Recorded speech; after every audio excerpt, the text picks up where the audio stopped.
시청자 비평 플러스는 YTN을 돌아봅니다. 지난 주말 전국 곳곳 동시다발 산불로 많은 피해가 발생했습니다. 범정부 차원의 대응으로 산불 피해 복구가 진행 중에 있는데요. 오늘 뉴스 리뷰 Y 시간은 산불 관련 YTN의 재난재해 보도를 살펴봅니다. 이번 주는 어떤 시청자 의견이 들어왔을까요? 시청자 톡톡 Y에서 확인해 보겠습니다. 잠시 후에 만나보시죠.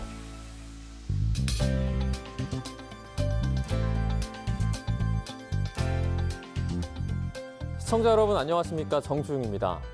추위가 물러나고 미세먼지가 한반도를 찾아왔습니다. 미세먼지 농도 증가는 급성 기관지염, 천식 등의 호흡기 질환으로 이어진다는 것 잘 알고 계실 텐데요. 이 미세먼지 농도가 높은 날에는 건강관리에 더욱 주의하셔야겠습니다. 그럼 이번 주 시청자 비평 플러스 뉴스 리뷰 Y로 시작합니다.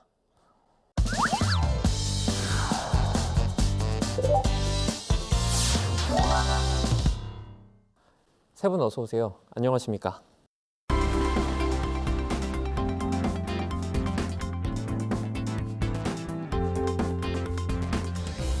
뉴스 리뷰 Y 시작해봅니다. 먼저 반유미 시청자 평가원이 가져오신 오늘의 주제부터 들어봅니다. 경남 산청군, 울산 울주군, 경북 의성군 등 여러 지역에서 동시다발적으로 불이 나면서 지역 주민들은 큰 충격에 빠졌고 이를 지켜보는 시청자 또한 깊은 안타까움을 느꼈습니다. 이처럼 예기치 못한 재난이 잇따르는 상황에서 언론의 역할은 그 어느 때보다 중요하겠습니다. 그렇다면 YTN은 이번 산불 보도를 어떻게 전하고 있었는지 이번 뉴스 리뷰 Y에서 함께 살펴보겠습니다. 지난 주말 전국 곳곳에서 산불이 발생했습니다. 이 산불과 같은 재난재해보도 바람직한 보도 방향에 대해서 살펴보도록 하겠습니다. 오늘 녹화를 기준으로 그러니까 산불 발생 초기 보도를 분석해 볼 텐데요. 먼저 평가원님 어떻게 보셨습니까? 네, 산불 발생 당시 초기 보도를 순차적으로 살펴볼 텐데요. YTN 기상 보도에서는 산불 발생 위험에 대한 주의를 당부하기도 했습니다. 미세먼지와 기온 상승을 예고하고 3월 말부터 4월 초는 1년 중 산불이 가장 많이 발생하는 시기라는 점을 강조하면서 산 인근 지역에서는 화기 사용을 자제하고 작은 불씨라도 방심하지 말 것을 경고했습니다. 다음 날 보도인 봄 되찾아준 서풍, 스모그의 산불 위험도 불렀다에서는 국립산림과학원의 발표를 인용했습니다. 21일부터 전국의 산불 위험 지수가 높은 수준에 도달했다며 이날부터 산불 예방의 첫 고비가 될 것으로 예상된다고 밝혔습니다. 그러나 경남 산청군에서 산불이 발생하면서 이러한 우려가 현실로 이어져 안타까움을 더했습니다. 주요 지역별 상황을 알린 보도를 살펴보겠습니다. 먼저 지난 21일 늦은 오후 경남 산천군 시천면에서 대형 산불 발생 소식을 전했는데요. 경남 산청 산불로 160명 대피, 산불 3단계 발령 보도에서는 상공에서 촬영한 화재 현장을 보여주며 산불이 발생한 지 2시간 반 만에 산불 대응 3단계가 발령됐다고 전했습니다. 사고 발생 초기 이어지는 내용으로 속보가 이어졌습니다. 들어오는 소식들이 순차적으로 전달되면서 사안의 심각성을 인지할 수 있었는데요. 저녁 프로그램에서는 전문가와의 전화 연결을 통해 산불 상황을 심층적으로 다루고 있습니다. 산림청, 진화 인력이 밤새 화선 따라다니며 진화 제목입니다. 이영주 교수는 산불의 확산 이유, 진압 방법, 날씨와 기상 조건, 바람의 영향 등을 구체적으로 설명하며 사건의 심각성에 대한 전문가적 통찰을 제공하고 있습니다. 그런데 방송에서 산불 대응 3단계의 수준과의 인력, 장비 투입 상황을 다루고 있지만 산불 진압이 어려운 이유에 대한 추가적인 설명이 부족했는데요. 대피한 주민들의 위치나 대피 경로, 실제 진압 작업에서의 어려움이나 인력 부족 등 현장에서 벌어지는 구체적인 상황에 대한 더 많은 정보가 제공되었다면 시청자가 더욱 상황을 이해하고 위기감을 느꼈을 것입니다. 이어지는 소식은 고속도로 통제 소식과 함께 전한 울산 울주군에서 발생한 산불 보도입니다. 연기에 둘러싸인 차량들, 부산 울산 고속도로 산불로 위험한 상황 보도에서는 고속도로 CCTV 영상을 통해 연기에 휩싸인 차량들이 도로 위에 멈춰 서 있는 모습을 전해 당시 상황의 심각성을 느낄 수 있었는데요. 울산 울주군 야산 큰불, 한때 고속도로까지 통제 보도에서는 산불 현장 주변에 불길이 여전히 남아있는 영상을 추가하며 산불 발생 시각, 2단계 대응, 주민 대피 사실을 각각 알렸습니다. 특히 앞서 확인한 영상에서처럼 고속도로 통제까지 이어지며 지역민을 비롯한 시민 안전을 위협할 수 있음을 알려 화재의 심각성을 전할 수 있었습니다. 경북 의성군 안평면 야산에서도 대형 산불이 발생했습니다. 의성 산불 진화율 60%, 고속도로 휴게소 번저에서는 사흘째 계속된 산불 진화율이 60%에 달했지만 고속도로 휴게소에 불이 옮겨 붙는 모습을 전했습니다. 도로 민간시설로 번진 산불의 기세와 거센 불길을 담은 영상은 의성군 산불의 여파와 상황의 위험을 실감할 수 있었습니다. 사건 발생 초기 울산 울주군에 난 산불로 동해 고속도로 부산 울산 구간이 일부 통제됐다는 소식을 전하고 경북 의성군의 대형 산불 상황을 알렸는데요. 현재 더 심각한 상황으로 번진 것 같아 안타깝습니다. 내용을 살펴보면 보도 제목 울산, 경북 등 전국에서 산불, 한때 고속도로 통제입니다. 해당 보도에서 산불 1단계로 발령된 것을 알리고 있는데요. 이번 산불과 관련한 전체 보도에서 이러한 표현들이 많이 쓰였는데 이에 대한 정확한 설명이 부족하다는 느낌을 받았습니다. 1단계가 무엇인지, 무엇을 의미하는지에 대한 설명이 추가되어 시청자의 이해를 도울 필요가 있는데요. 또한 산불이 발생한 원인에 대해 단순히 건조한 날씨와 쓰레기 소각, 담뱃불 등을 지적하고 있지만 그 외에 정부나 산림당국의 대응 체계나 예방 조치에 대한 비판적 분석은 없어서 매우 아쉬웠습니다. 물론 산불이 발생한 지 얼마 되지 않은 시점이기에 그 부분에 대한 보도가 시기상 어려울 수도 있다는 생각이 드는데요. 산불 발생의 주된 원인으로 기후변화나 인프라 부족, 예산 문제 등 원인이 다양한데 언급되지 않고 있습니다. 또 산불에 대한 예방책이 충분히 실행되고 있는지에 대한 심도 깊은 분석이 보완되어야 한다고 보고 있는데요. 이에 더해 산불 발생이 반복되는 현상에 대해 어떤 해결책을 마련할 수 있을지에 대한 제언도 함께 추가되길 바랍니다. 재난 수준으로 확대된 이번 산불 상황 속에서 전문가 대담은 상황 분석뿐만 아니라 지역별, 상황별로 필요한 대처 방법을 공유해 시청자가 실천 가능한 조언을 제공하고 경각심을 높이는 데 필요한 메시지를 전달했습니다. 전국 곳곳의 산불, 건조한 날씨, 강한 바람의 비상, 대담에서는 함흥구 을지대 교소와 연결을 했었는데요. 지역별로 발생한 산불과 화재 상황을 다뤘습니다. 지역별 화재의 특성과 차이를 고려한 설명을 제시했는데요. 예를 들어 이미 대형화된 경남 산청군의 경우 재발화 가능성에 주의할 것을 강조했고 경북 의성군 산불은 민가로 확산되는 것을 선제적으로 저지해야 한다고 경고했습니다. 경남 산청 산불 진화율 55%, 곳곳에서 재발화의 대담에서는 문영철 한국재난관리학회 부회장이 화재 예방과 관련된 실천 방안을 제시했습니다. 나들이 할 때의 주의사항이라던가 화재 목격 시 대처 방법, 그리고 농가 소각 시 유의해야 할 점과 같은 구체적인 사례별로 주의사항을 당부해 정보성을 높였습니다. 이어서 전국 곳곳에서 발생한 대형 산불에 대한 상황을 전하는 뉴스인데요. 전국 곳곳 계속되는 산불, 야간 대응 체제 전환 제목입니다. 경남 산청, 경북 의성, 울산 울주 등에서 산불이 계속되고 있으며 산불 진화 작업의 어려움과 피해 상황을 강조하고 있습니다.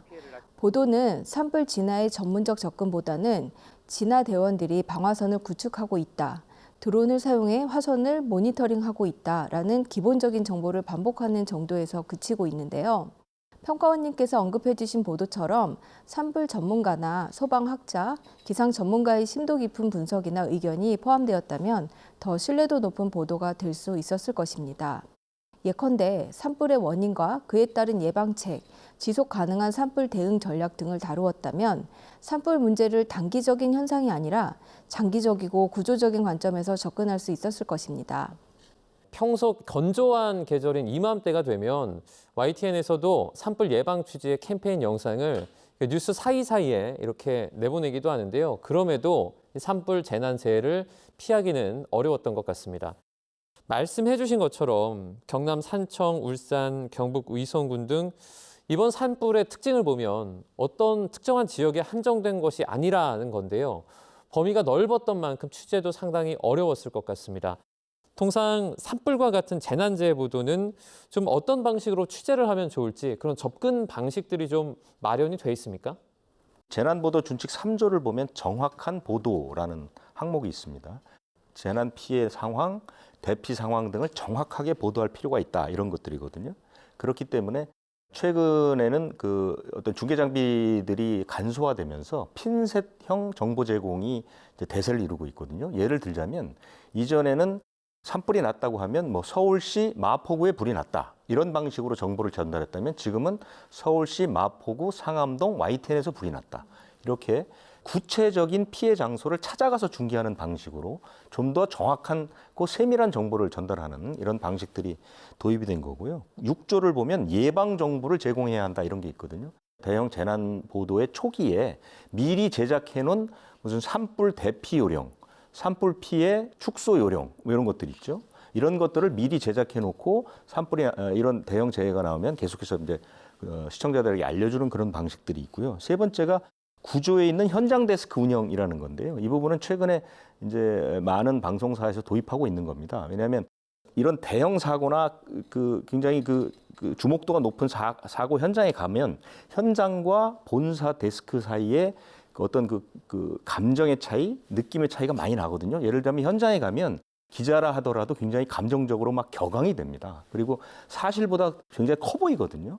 그렇기 때문에 크게 보도하려는 경향들이 생기는 것이고요. 본사에 앉아있는 데스크 입장에서 보면은 현장의 변동성, 그러니까 현장에서는 어떤 식으로 변할지 모르는데 변동성이라든가 디테일을 간과하는 경우가 있고요. 이런 두 현장의 특성을 잘 조화시키는 것이 현장 데스크를 운영하는 목적이 되지 않을까 이렇게 생각이 되고요. 시기별로 보면 이제 재난 보도의 단계별로 언론의 역할이 있는데요. 초기에는 시청자들의 상황 파악에 도움을 좀 주고 그다음에 대처 방안 정보 같은 걸 제공해 주고요. 수습 과정에 접어들게 되면 원인이라든가 피해 규모, 상황을 재정리하는 이런 역할들을 하고요. 불이 다 끝났을 경우에 수습기에는 비슷한 재난을 발생했을 때에 대비한 제도적 대책 수립 여론, 형성 이런 것들을 유도하는 역할, 이것들을 언론이 하게 됩니다. 재난 정보의 공백을 막기 위해서 저희 YTN도 기상재난 전문 기자를 두고 있는데요. 이번 산불 상황에 활약이 좀 필요했습니다. 이 보도 내용들은 좀 어땠습니까? 사흘 새 영남 대형 산불 3건 불길 통로 열렸다 보도에서는 김민경 기상재난 전문 기자가 스튜디오에 직접 출연해 산림청이 YTN에 제공한 산불 상황 지도를 분석했습니다. 지도의 진화가 완료된 곳과 그렇지 않은 곳을 구분했는데 대형 산불 발생 지역으로 분류된 영남 지역이 건조한 대기와 남고북저 기압 배치의 영향으로 불길 통로가 형성되었고 또 그 때문에 바람을 키우고 산불을 확대시켜 진화가 어려운 상황임을 설명했습니다. 대형 산불 키운 최악의 3박자, 건조, 고온, 강풍 보도에서 김민경 기자의 분석을 이어갔습니다. 산불 발생 지역이 군데군데 나눠져 있다며 산불 지역의 특이점을 짚고 시간대별 기온과 바람의 세기가 변해 진화율이 일정 패턴을 반복하고 있다고도 알렸습니다. 이러한 분석은 시청자들이 산불 확산의 원인을 이해하는 데 도움을 줄 수 있었고 또 현장 대응에 필요한 정보를 제공하려는 언론의 노력이 돋보였습니다. 이 전문 기자들은 이번 산불뿐만 아니라 평소에도 YTN 스튜디오에 출연해서 이 다양한 재난의 위험을 계속해서 전달해주고 있는데요. 전문 기자들의 역할, 실제로 협업이 좀 잘 이루어지고 있다고 보십니까? 어떻게 보세요? 주요 방송사들도 YTN처럼 이런 전문 기자를 계속 두고 있거든요. MBC는 기후환경팀이라는 곳이 있는데요. 여기에 전문 기자가 1명 있고요. SBS는 기상 전문 기자라고 해서 2명이 운영되고 있고 연합뉴스TV는 기상과학 전문 기자가 3명, 우리 YTN은 2명이 있습니다. 이분들이 산불 같은 재난, 그다음에 기후변화, 홍수 이럴 때 그리고 평소에도 어떤 과학적인 환경 분석 이런 것들을 담당해서요. 특히 YTN 같은 보도 전문 채널에서는 꽤 중요한 역할들을 하고 있다 이렇게 평가를 받고 있습니다. 네, 녹화 시간을 기준으로 아직도 산불 진화가 100% 끝나지 않았습니다. 여전히 이 진화 작업이 진행 중에 있는데요. 관련 내용을 전한 YTN 보도들도 한번 살펴보도록 하겠습니다. 이번 산불 화재 보도를 시청하면서 동시다발적으로 발생해 진화력이 떨어질 수 있다는 우려나 현장 상황을 악전고투중으로 표현한 보도를 자주 접할 수 있었습니다. 현재도 애타는 소식들이 이어지고 있죠. 하루 동안 산불 31건, 10년 동안 두 번째로 많았다에서는 산림과학원 산불 예측센터의 분석 결과를 인용하면서 최근 10년 사이 봄 산불 가운데 두 번째로 산불이 많이 났던 하루였다고 전했습니다. 하루에 수많은 산불이 날 경우 헬기나 진화 인력이 부족해 그 속도가 더딜 수밖에 없을 것이라 우려했는데요. 이러한 문제는 현장에서도 실제로 나타나기도 했습니다. 경남 김해도 산불 조기 진화 어려움의 속보에서는 김해시 한림면 안곡리 야산의 산불 소식을 전하면서 50여 명의 진화 인력과 10대의 장비가 투입됐지만 진화 헬기가 경남 산청 산불 현장에 동원돼서 조기 진화에 어려움을 겪고 있다고 보도했습니다. 이어서 진화대원의 안타까운 소식을 전한 보도를 살펴봤습니다. 산청 산불 진화하던 대원 2명 숨져 제목입니다.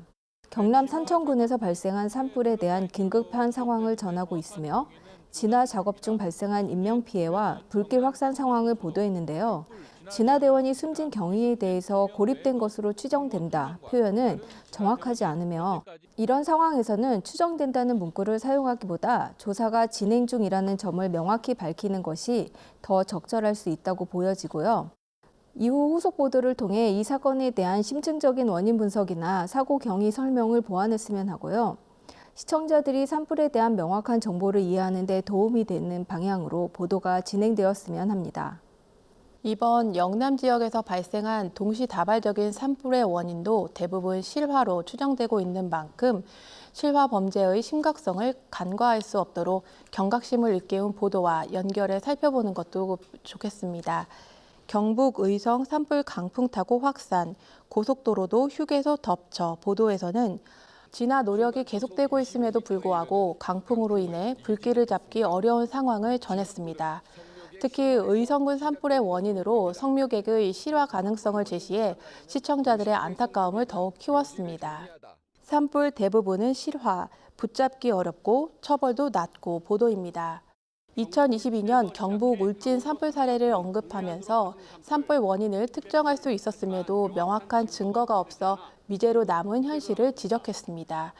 또 검거된 실화자 중에서 약 5%만이 징역형 또는 집행유예를 선고받은 현실을 꼬집어 실화 사건에 대한 관대한 처벌이 산불 방지와 피해 복구에 대한 사회적 책임을 약화시키는 제도 이행의 한계를 강조할 수 있었습니다. 원인과 경위에 더 자세한 설명이 있으면 좋겠다는 아쉬운 점과 더불어서 사회적 경각심과 제도 개선에 관심을 끌어냈다는 긍정적인 부분까지 저희가 살펴봤습니다. 그러면 오늘 뉴스 리뷰 와이 내용 정리해 보겠습니다. 이것만은 꼭 시간인데요. 평가원님부터 한 줄 평 부탁드립니다. 산불 화재의 교훈, 인명피해 최소화를 위한 노력 이어가 주길. 산불로 인한 피해는 그 복구에 막대한 시간과 비용이 소요되지만 사망자 발생과 같은 인명피해는 결코 돌이킬 수 없습니다. 최근 경남 산청군에서 발생한 산불로 인해 산불 진화대원과 인솔 공무원 4명이 사망하는 안타까운 일이 발생하고 또 다른 지역에서도 사상자가 계속 속출하고 있습니다. 그동안 산불 예방, 신속한 현장 대응, 피해 복구에 많은 노력이 기울여져 왔지만 이번 사고는 화재 대응 인력의 안전 문제와 보호 조치에 대해서도 깊게 고민하게 했습니다.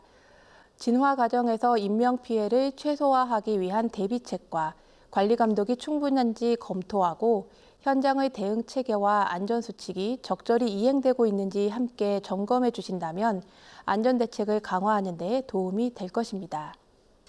이어서 장유정 박사님의 한 줄 평도 들어보겠습니다. 안전지침 안내 역할, 피해 주민 돕는 재난 재해 보도로. 산불과 같은 재난 보도를 할 때는 정확성과 신속성을 우선시해야 하며 사실에 기반한 정보를 제공해야 하는 것이 중요합니다. 특히 피해 규모나 상황에 대한 과장된 보도는 주민들의 불안감을 더욱 증대시킬 수 있으므로 피해 정도와 진화 상황에 대해 명확하고 구체적인 정보를 제공해야 합니다. 또한 구체적인 위치나 안전 지침을 제공하여 주민들이 적절히 대피할 수 있도록 돕고 전문가나 관계기관의 의견을 인용해 신뢰성을 높이는 것이 필수적입니다. 피해자나 관련 당사자에 대한 예민한 정보도 개인정보 보호를 고려해 신중하게 다루어야 합니다. 이러한 내용이 종합적으로 반영된 보도를 YTN에서 이어가길 기대해 봅니다. 네, 이번에 발생한 대형 산불 초기 YTN 보도들을 자세하게 살펴봤습니다.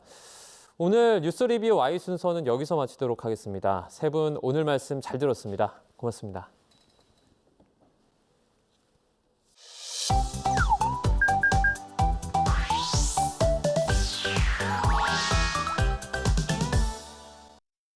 YTN을 향한 시청자 의견이라면 모두 귀 기울여 듣고 답하는 시청자 톡톡 Y 시간입니다. 오늘 주목한 시청자 의견을 AI 앵커 Y고가 소개해드립니다. 지금 바로 만나보시죠. 안녕하세요. AI 앵커 Y고입니다. 오늘의 첫 번째 주제는 다누리에 대한 시청자 의견을 들어봤습니다. 자세한 내용 지금 바로 보시죠.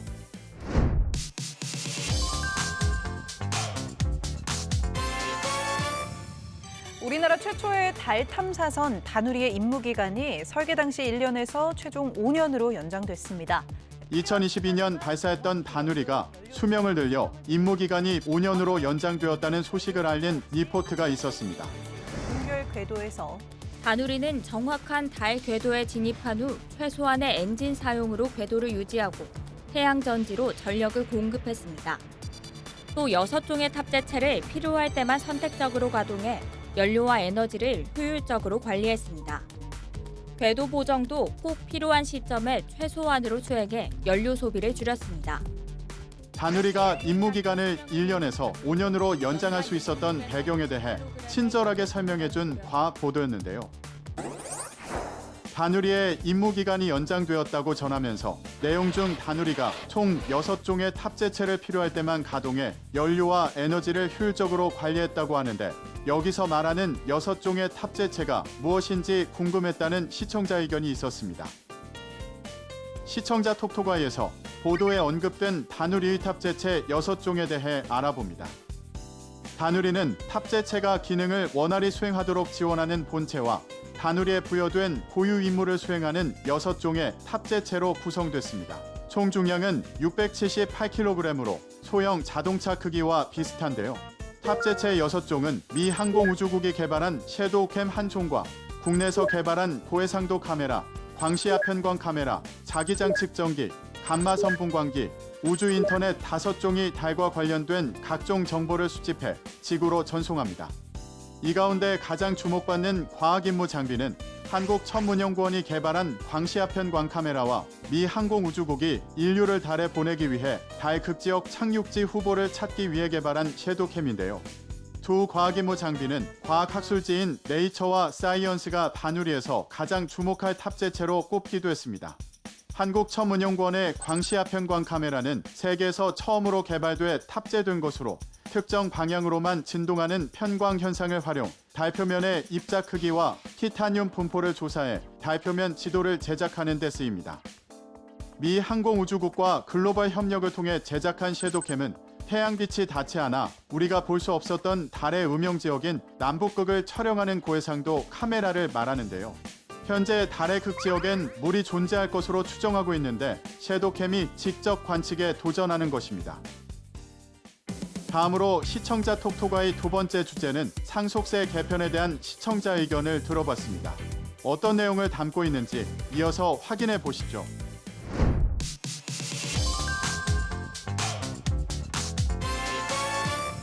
민주당 이재명 대표가 배우자 상속세를 폐지하자는 여당의 제안을 전격 수용하겠다고 밝혔습니다. 배우자 상속세 폐지와 상속세 최고세율 인하 등을 놓고 정치권의 입장을 전한 보도가 있었습니다. 최고세율 인하도 앞서 국민의힘 함께 재산을 일군 배우자 간 상속은 세대 간 부의 이전이 아닌 만큼 완전히 폐지해야 한다며 관련 법안을 당론 추진하겠다 밝혔습니다. 이에 이재명 대표는 아침 회의에서 배우자 상속세 면제는 이혼 시 재산 분할 등을 고려하면 나름의 타당성이 있다며 동의하겠다는 뜻을 내비쳤는데요. 대신 초보자 상속세 감세 같은 조건은 붙이지 말라며 하루라도 빨리 처리할 수 있게 합의된 부분부터 먼저 처리하자고 제안했습니다. 상속세와 관련해 여야가 합의한 부분과 아직 합의되지 못한 부분 등을 각 당의 목소리를 통해 전했는데요. 상속세 관련해 여당과 야당이 논의한 소식을 다뤘는데 관련해 OECD 주요국과 상속세율을 비교해서 보여줬다면 상속세 개편에 대한 발전적인 논의를 이끄는 데 유용했겠다는 시청자 의견이 있었습니다. 시청자 톡톡아에서 OECD 국가의 상속세율은 어느 정도인지 정리해봤습니다. 상속세란 사망으로 인해 재산이 가족이나 친족 등에게 무상 이전될 때 물리는 세금입니다. 상속세법은 1950년 제정됐습니다. 제정 이유에 대해 법은 소득세제에 대한 보완세로서 세소 확보와 아울러 실질적 평등의 원칙을 실현시키려는 것이라고 설명하고 있는데요. 우리나라 상속세율은 1997년 45%에서 2000년에 50%로 오른 뒤 25년간 변화가 없습니다. 각종 연구단체의 연구 결과 등을 종합하면 한국의 상속세 최고세율인 50%는 경제협력개발기구 38개 회원국 중 일본의 55%에 이어 두 번째로 높은데요. OECD 주요 국가들은 상속세를 없애거나 낮추는 추세입니다. 대한상공회의소의 상속세 개편이 필요한 5가지 이유 분석 보고서에 따르면 캐나다는 1972년 상속세를 폐지하고 자본이득세로 전환했고 미국은 55%에서 35%까지 낮췄다가 2012년 40%로 고정했는데요. 영국은 2025년까지 단계적 폐지를 추진 중입니다. 또 스위스는 7%, 이탈리아는 4%로 낮은 상속세를 적용해 큰 부담이 없습니다. 경제협력개발기구 38개국 가운데 상속세 과세가 없는 나라는 호주 등 14개 국가인데요.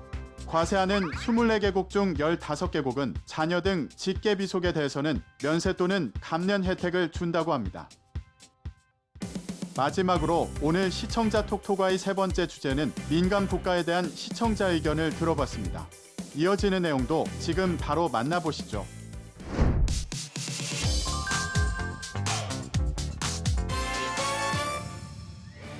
미국 에너지부가 한국을 민감 국가로 지정한 것에 대해 최종 결정은 아니라는 외교부 장관의 말을 전한 보도가 있었습니다.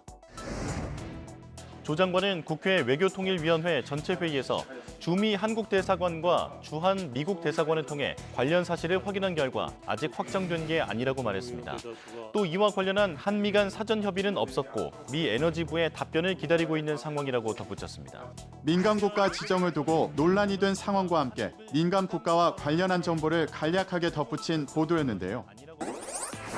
보도에서 언급한 민감 국가란 무엇이며 우리나라가 민감 국가로 지정될 경우 어떤 변화를 겪게 되는지 등에 대한 설명을 덧붙였다면 내용을 이해하는 데 보다 수월했을 것이라는 시청자 의견이 있었습니다. 자세한 내용을 보충하기 위해 시청자 톡톡아이에서 민감 국가에 대해 자세히 알아봅니다. 미국 에너지부 홈페이지에 따르면 민감 국가는 정책적 이유로 특별한 고려가 필요한 국가입니다. 국가안보, 핵 비확산, 지역 불안정, 경제안보 위협, 테러 지원을 이유로 특정 국가를 민감 국가 리스트에 포함할 수 있는데요. 명단에는 북한과 중국, 러시아, 이란, 시리아 등 미국의 적대국이 대거 포함되어 있습니다. 이 중 북한과 이란 등은 아예 테러 지원 국가로 명시되어 있는데요.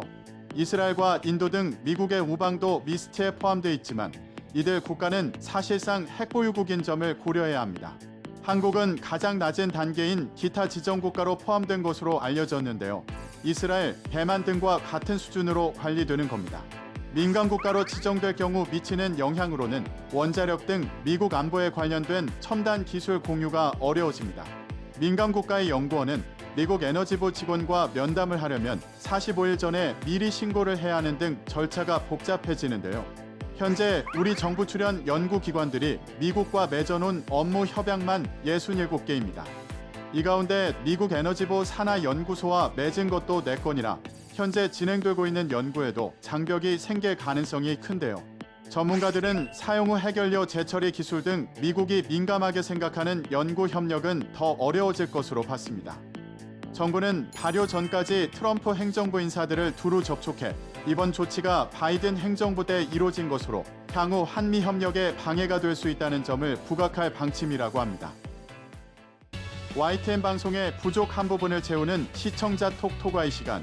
다음 주도 다양한 시청자 의견과 함께 돌아오겠습니다.